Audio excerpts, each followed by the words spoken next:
సైకాలజీలో ఒక కాన్సెప్ట్ ఉంది.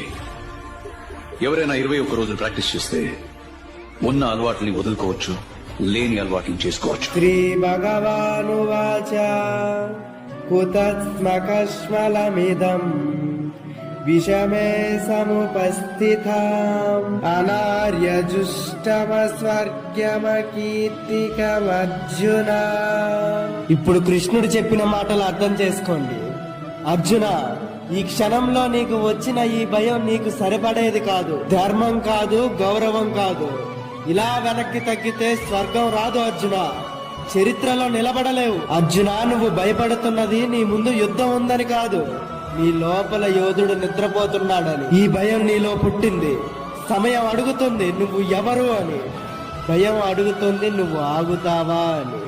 గుర్తుపెట్టుకో అర్జున, పరిస్థితులు బలంగా ఉండాల్సిన పని లేదు, నీవు బలంగా నిలబడితే చాలు. ధర్మమే నీ వెంట నడుస్తుంది అర్జున. ఇదే సన్నివేశం నీ జీవితంలో జరగబోతుంది మిత్రమా, జరిగే ఉంటుంది కూడా. ఇంట్లో పరిస్థితులు బాలేదు, బాధ్యతలు ఉన్నాయి, కానీ డబ్బు లేదు. నీకు రెండే దారులు కనిపిస్తాయి. ఒక దారి సులభమైనది, తప్పు అని తెలిసినా కానీ డబ్బు త్వరగా వస్తుంది. రెండో దారి కష్టమైనది, నిజాయితీ, ఒంటరితనం, ఎవరు సహాయం చేయలేని దారి. నీ లోపల భయం మాట్లాడుతుంది, ఇప్పుడు కాదు, ఇంకొంచెం ఆగు, నువ్వు ఒక్కడివే అని. అదే క్షణంలో నీ లోపల ఇంకో స్వరం, నువ్వు ఆగితే నీ జీవితమే ఆగిపోతుంది అని. తప్పు అని తెలిసినా కూడా నువ్వు తప్పు చేయక తప్పని పరిస్థితుల్లో ఇరుక్కునే రోజులు వస్తాయి మిత్రమా.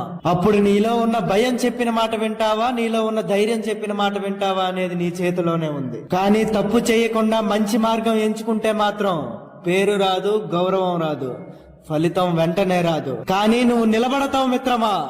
కాలం గడిచాక అదే నిజాయితీ, అదే ధైర్యం, అదే పట్టుదల నీ జీవితాన్ని మార్చేస్తాయి. కృష్ణుడు చెప్పేది కూడా ఇదే. పరిస్థితులు బలహీనంగా మారినప్పుడు నువ్వు ధర్మం వైపు నిలబడితే ధర్మమే నీ వైపు నిలబడుతుంది మిత్రమా. హరే కృష్ణ.